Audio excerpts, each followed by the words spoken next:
ప్రియ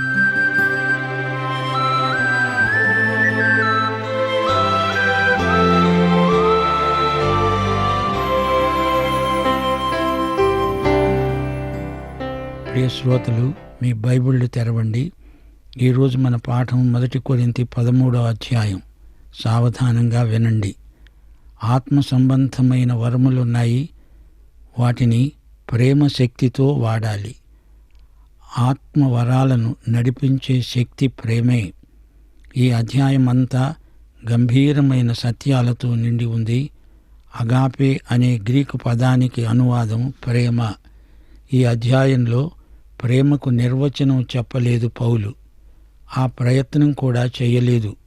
ఆ పని ఎవరూ చేయకూడదు. నిర్వచనానికి ప్రేమను పరిమితం చేయలేము. ప్రేమించటంలో ప్రేమ కనపడుతుంది.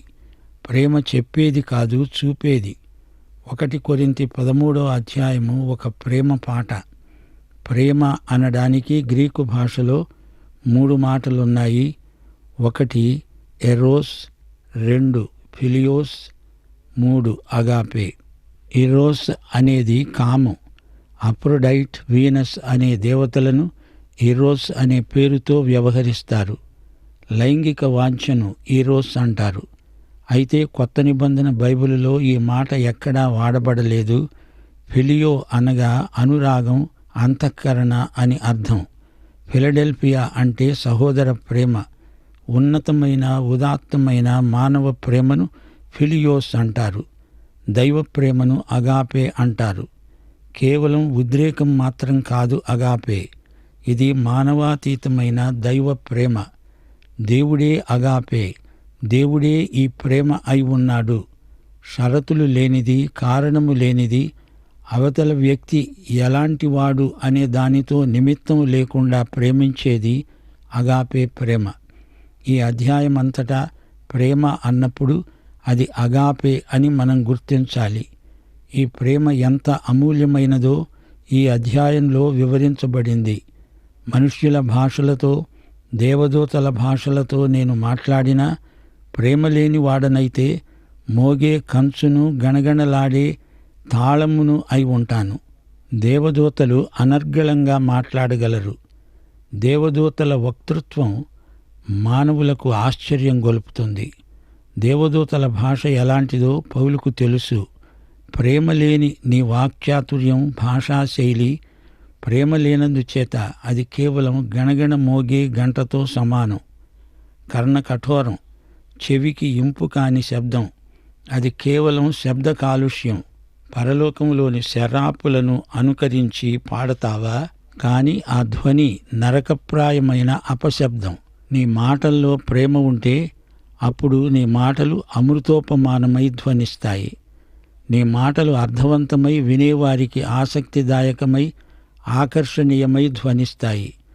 ప్రవచించే కృపావరము కలిగి మర్మములన్నీ జ్ఞానమంతా ఎరిగిన వాడనైనా, కొండలను పెకలించగల పరిపూర్ణ విశ్వాసము గలవాడినైనా ప్రేమ లేని వాడనైతే నేను వ్యర్థుణ్ణి. నీవు మాట్లాడినప్పుడు నీ హృదయములో నుండి వచ్చే ప్రేమ భాష అయి ఉండాలి. అయితే నీ మనసులో నుండి, నీ సొంత జ్ఞానము నుండి వచ్చే మాటలు సాలవు. ప్రేమ కలిగించే మాటలై ఉండాలి. ప్రవచించగల జ్ఞానమైతే ఉండవచ్చు, కానీ నీలో ప్రేమ లేనప్పుడు ఇతరులకు కొంచెమో గొప్పో మేలు కలగవచ్చునేమో గాని నీవు మాత్రం భ్రష్టుడివి. ఇంత ప్రవచన జ్ఞానమున్నా, బైబిలులోని అక్షర జ్ఞానం ఎంత ఉన్నా వ్యక్తిగతంగా నీవు భ్రష్టుడివి. పరిపూర్ణ విశ్వాస బలంతో కొండలనే పెకలిస్తావు గాని నీలో ప్రేమ లేదు.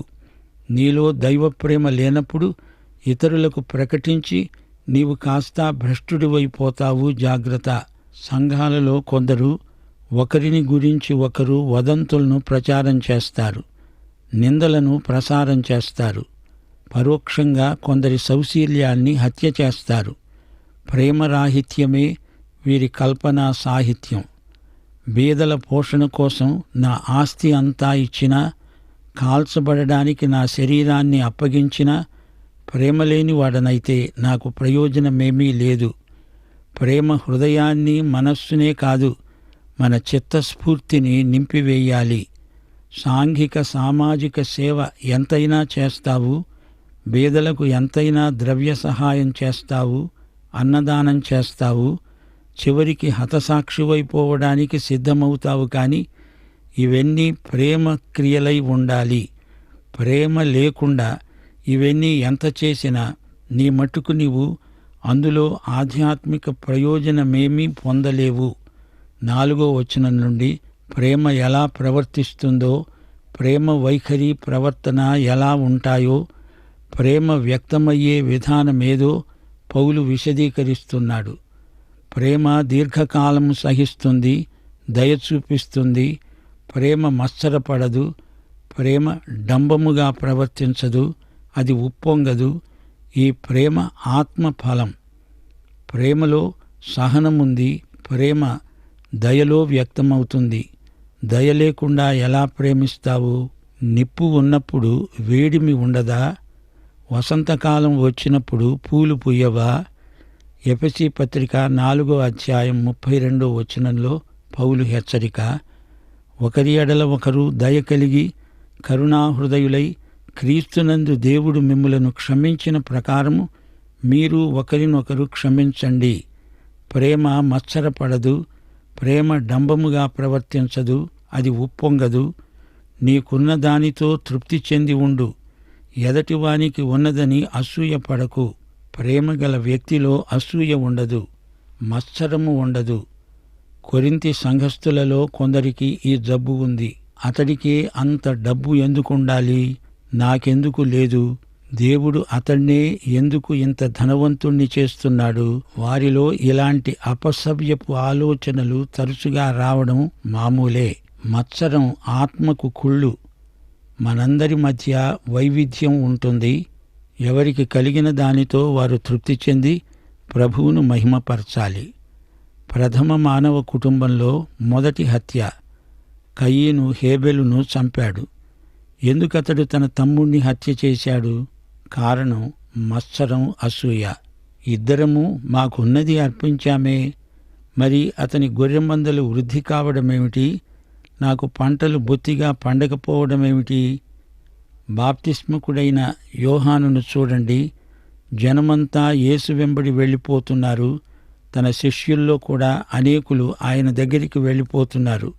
అయితే యోహాను ఏమన్నాడు?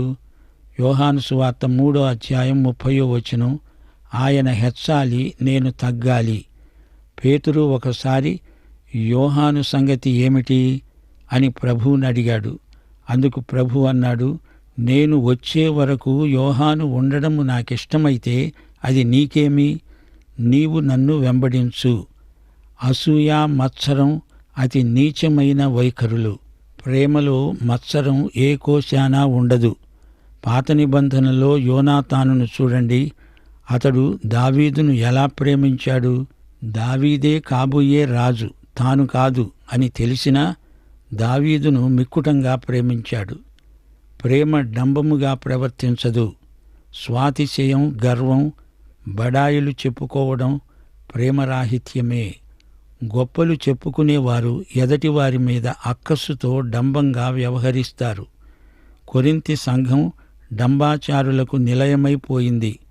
వెనకటికి ఒక యువబోధకుడు ఒక బహిరంగ సభ ఎదుట నిలిచి సాక్ష్యమిస్తూ అన్నాడు, అయ్యలారా, అమ్మలారా, నాకేమంత విద్య లేదు, నాకేమీ డిగ్రీలు లేవు, దేవుడు నన్ను ఇంతగా వాడుకుంటున్నాడు.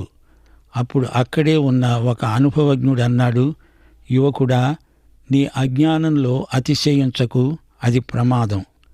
ప్రేమ ఉప్పొంగదు, ఉబ్బి తబ్బిబ్బు కాదు. టైరులో గాలిపోతే ఎంతో, నీ పరిస్థితి కూడా అంతే అవుతుంది. అమర్యాదగా నడవదు, స్వప్రయోజనాల్ని విచారించుకొనదు, త్వరగా కోపపడదు, అపకారమును మనస్సులో ఉంచుకొనదు. ప్రేమగల వ్యక్తి విలక్షణంగా ప్రవర్తించడు. మనం ప్రత్యేకంగా ఉండాలి అంటే ఎవరితో సంబంధం లేకుండా దూరంగా తొలగిపోమ్మని కాదు. ప్రజల పట్ల అమర్యాదగా ప్రవర్తించి వారిని గాయపరచకూడదు. మనలను ప్రభువు తన సొత్తుగా ప్రత్యేకించుకున్న మాట నిజమే. అంటే లోకంలో ఎవరినీ అంటి ముట్టకుండా ఉండమని కాదు. ప్రజల పట్ల మోటుగా దురుసుగా ప్రవర్తించకూడదు. అంతేకాదు అందరికీ ఎబ్బెట్టుగా దూరంగా పారిపోమని కాదు. ప్రేమలో స్వార్థం లేదు. పరార్థమై ప్రభువు కోసమై ప్రేమిస్తుంది యేసు ప్రేమ. ప్రేమ త్వరగా కోపపడదు. అపకారాన్ని మనసులో ఉంచుకొనదు. కొందరికి చిల్లర విషయాలలో కూడా ఊరికే కోపం వస్తుంది. అది ప్రేమకు విరుద్ధ లక్షణం. ఇతరులకు సేవ చేసి ఆనందిస్తుంది ప్రేమ. నీకు ఎవరైనా కోపం తెప్పించారు అంటే ఆ వ్యక్తే గెలిచాడు, నీవే ఓడిపోయావన్నమాట. ప్రేమ ఎవరికీ కీడు చెయ్యదు. ఇతరులు తనకు చేసిన కీడును మనసులో పెట్టుకోదు. నీళ్లను కెలికి అడుగున ఉన్న మురికిని పైకి రప్పిస్తారు కొందరు. ప్రేమ అలా చెయ్యనివ్వదు. ఈ ప్రేమ దుర్నీతి విషయమై సంతోషపడక సత్యమందు సంతోషిస్తుంది. యేసు ప్రేమికులకు దుర్నీతి అంటే అసహ్యం. ఎవరిని గురించైనా చెడ్డవార్త విన్నావే అనుకో, అది వినవలసి వచ్చినందుకు బాధపడాలి గాని ఆనందించకూడదు. నీ శత్రువు బాధలో ఉంటే నీకు సంతోషం అనిపిస్తోందా? అది యేసు ప్రేమకు కేవలం విరుద్ధ లక్షణం, వ్యతిరేక గుణం. ప్రేమ అన్నిటినీ తాళుకుంటుంది, అన్నిటినీ నమ్ముతుంది, అన్నిటినీ నిరీక్షిస్తుంది, అన్నిటినీ ఓర్చుకుంటుంది. ప్రేమ ఇతరులకు గొడుగులాగా ఉండి వారిని కాపాడుతుంది. ప్రతి ఒక్కరిని అనుమానించదు. ప్రతి ఒక్కడు నమ్మకూడని వాడు అంటూ అనుమానంతో ప్రేమ పనిచెయ్యదు. ముందు నమ్మాలి.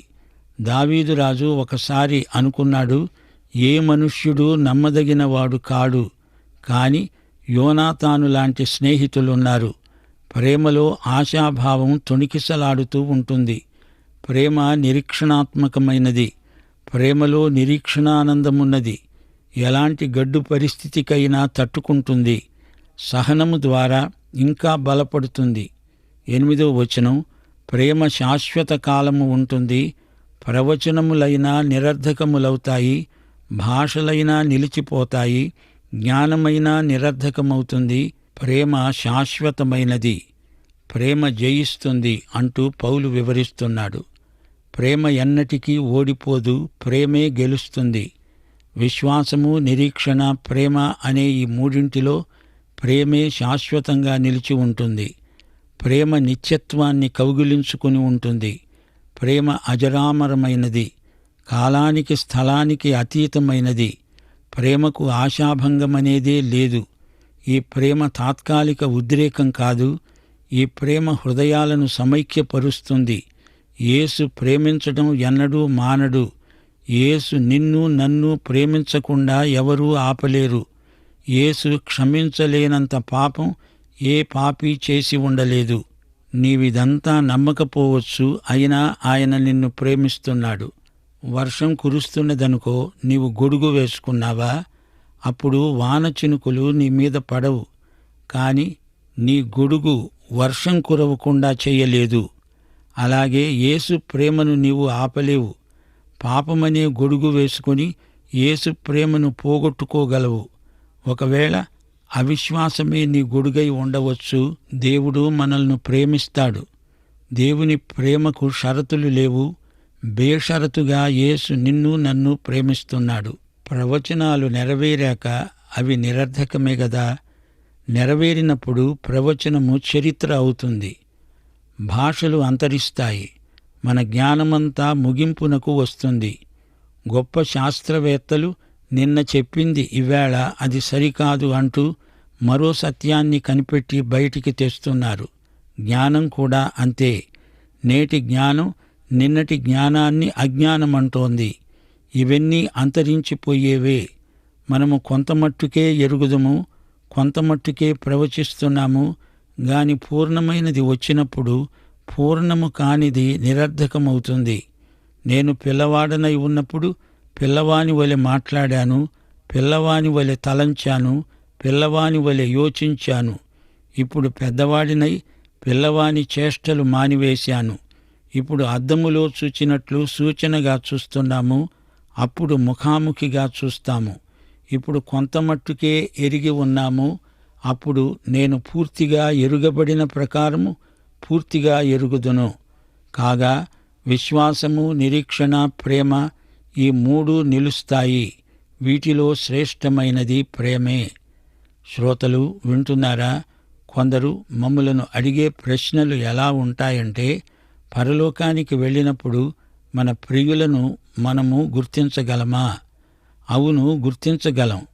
ఇప్పుడు మనం అద్దములో గుండా చూస్తున్నాము. మనం చూస్తున్నామా? అద్దంలో గుండా చూస్తున్నాము, నిజమే. మధ్యలో అద్దం అడ్డమున్నది. అయితే అప్పుడు ముఖాముఖిగా చూస్తాము. మనమిక్కడ ఒకరిని ఒకరము ఎలా గుర్తుపట్టగలమో అక్కడ అద్దము గుండా కాదు, వ్యక్తిగతంగా ఒకరిని తాకగలము, ఒకరితో ఒకరము మాట్లాడుకోగలము. గుర్తింపు ఇక్కడి కంటే తేటగా ఉంటుంది. ఇక్కడ లేని గుర్తింపు అక్కడ ఉండదు. ఇక్కడి కంటే అక్కడ ఎక్కువ భక్తుడివి కాలేవు. మన విశ్వాసము యొక్క ప్రయోజనం నెరవేరుతుంది. ఇక అక్కడ విశ్వాసంతో పనేమిటి? మన నిరీక్షణ ఈడేరింది. ఇక అక్కడ నిరీక్షణతో పనే లేదు. ప్రేమ కొనసాగుతుంది. దానికి ముగింపు లేదు, అంతమూ లేదు. ప్రేమ సర్వశ్రేష్టమైనది. విశ్వాసము, నిరీక్షణ, ప్రేమ అనే మూడు మాటలు క్రైస్తవ పదజాలంలో గొప్ప మాటలు. ఈ మూడింటిలో శ్రేష్టతమమైనది ప్రేమే. ఈ అధ్యాయమంతా యేసు యొక్క జీవిత సారం. యోహాను సువార్త 13వ అధ్యాయం 1వ వచనం అంటోంది, యేసు లోకములోనున్న తన వారిని ప్రేమించి వారిని అంతము వరకు, అనగా సంపూర్ణముగా ఎంతగా ప్రేమించగలడో అంతగా ప్రేమించాడు. యేసు ప్రేమ నిత్య ప్రేమ, శాశ్వత ప్రేమ. ఆయన నిన్ను, నన్ను, అందరినీ ఎల్లప్పుడూ ప్రేమిస్తూనే ఉంటాడు. కొరింథు సంఘంలో ఉన్న ఆధ్యాత్మిక రోగానికి యేసు ప్రేమే చికిత్స. విశ్వాసులకు ఆత్మవరాలున్నాయి, కృపావరాలు ఎన్నో ఉన్నాయి. కాని కృప లోపించింది. కృపావరాలలో ఆధ్యాత్మిక కృప కనిపించటం లేదు. క్రైస్తవ జీవితంలో అగాపే ప్రేమ ఎంత ముఖ్యమో కొరింథీ సంఘస్థులే కాదు, ప్రతి క్రైస్తవుడు తెలుసుకోవాలి. సేవలో నాణ్యత ప్రేమ వల్లనే కలుగుతుంది. నీలో ప్రేమ ఉంటే నీ మాటలు, నీ క్రియలు అర్థవంతమవుతాయి. అప్పుడు నీ సేవ ద్వారా ఇతరులకు ఎంతో మేలు చేకూరుతుంది. అంతేకాదు, క్రైస్తవ శీలానికి పరిపక్వతను తెచ్చేది ప్రేమ. కొరింథీ సంఘస్థులు ఒకరితో ఒకరు గిల్లి కజ్జాలు పెట్టుకుంటున్నారు. ఒకరిపై ఒకరు వ్యాజ్యమాడుతున్నారు. సంఘములో పాపం ఉన్నా దాన్ని గురించి ఎవరూ ఏమీ పట్టించుకోవటం లేదు. ప్రేమ లేదు. వీరికెన్ని ఆధిక్యతలున్నా ప్రేమ లేకపోతే అంతా వృధా అని పౌలు ఖండితంగా చెప్పాడు. మీ శీలము ప్రేమ ఉంటేనే కాని పరిపక్వం కాదు. ఇది నిజం. ప్రేమ క్రైస్తవ జీవితానికి నిత్యత్వపు పరిమాణం చేరుస్తుంది. ప్రేమ శాశ్వతం. ప్రేమ చేసింది, జరిగించేది అంతా నిత్యత్వపు విలువ గలదై ప్రకాశిస్తుంది. ప్రేమ గొప్పది. ప్రేమ జరిగించేదంతా గొప్ప కార్యమే. 1 యోహాను 4వ అధ్యాయం 8వ వచనం, దేవుడు ప్రేమ స్వరూపి. సోదరీ సోదరులారా, ఇది పౌలు రాసిన ప్రేమ పాట. పాత నిబంధనలోని పరమగీతం లాంటిదే 1 కొరింథీ 13వ అధ్యాయం. పరమగీతం 8వ అధ్యాయం 7వ వచనం అంటోంది, అగాధ సముద్ర జలము ప్రేమను ఆర్పజాలదు, నదీ ప్రవాహములు దానిని ముంచివేయజాలవు. ప్రేమకై ఒకడు తన స్వాస్థ్యమంతా ఇచ్చినా తిరస్కారముతో అతడు తోసివేయబడతాడు. దేవుని ప్రేమ మరణశక్తిని అధిగమించింది. కొరింథీ పట్టణంలో అద్దాల పరిశ్రమ ఉండేది. అయితే అప్పటి అద్దాలలో అంత పారదర్శకత ఉండేది కాదు. 13వ శతాబ్దంలో అద్దాలు ఇంకా బాగా కనిపించేవి. పరలోకంలో ముఖాముఖిగా ప్రభు దర్శనం చేసుకుంటాము. క్రీస్తునందు దేవుడు మనకు సంపూర్ణ ప్రత్యక్షమిచ్చాడు. అయినా మితులకు లోనైన మన దృష్టి దానిని పూర్తిగా చూడలేకపోతున్నది. మన జ్ఞానం పిల్లల జ్ఞానంలాగే ఉంది. అయితే యేసు ప్రేమ మనల్ని పరలోక దిశగా నడిపిస్తూ ఉండగా ఒకానొక రోజు పరిశుద్ధాత్మ ఈ శరీరమనే ముసుకును తొలగిస్తాడు. అప్పుడు యేసును, ఆయన ప్రత్యక్షాన్ని ముఖాముఖిగా చూడగలం. ప్రేమ లేనివారు ఆ రోజున ఆ అనుభూతిని పొందలేరు. దేవుడు ప్రేమ. ఆయనను ప్రాణాధికంగా ప్రేమించేవారు మాత్రమే అక్కడ ఆయనను ప్రత్యక్షంగా చూడగలరు. ప్రియ శ్రోతలు, వింటున్నారా? ప్రేమ కంటే గొప్పది ఇహపరములలో మరొకటి లేదు. విశ్వాసం శ్రేష్టం, నిరీక్షణ శ్రేష్టతరం, ప్రేమ శ్రేష్టతమం. ప్రేమ లేని విశ్వాసం చల్లారిపోయిన మంట. ప్రేమ లేని నిరీక్షణ నిరాశాజనకమైనది. ప్రేమ విశ్వాసాన్ని ప్రజ్వరిల్ల చేస్తుంది. నిరీక్షణలో ఆశాభావాన్ని కలిగించేది, వెలిగించేది ప్రేమ. ప్రియశ్రోత, నీవీ యేసు ప్రేమను అనుభవిస్తున్నావా? పాఠం ఇంతటితో సమాప్తం. మన ప్రభు అయిన యేసుక్రీస్తు వారి దివ్యకృప, తండ్రి అయిన దేవుని పరమ ప్రేమ, పరిశుద్ధాత్మ యొక్క అన్యోన్య సహవాసము మనకు నిత్యత్వము పర్యంతము తోడై ఉండునుగాక. ఆమేన్.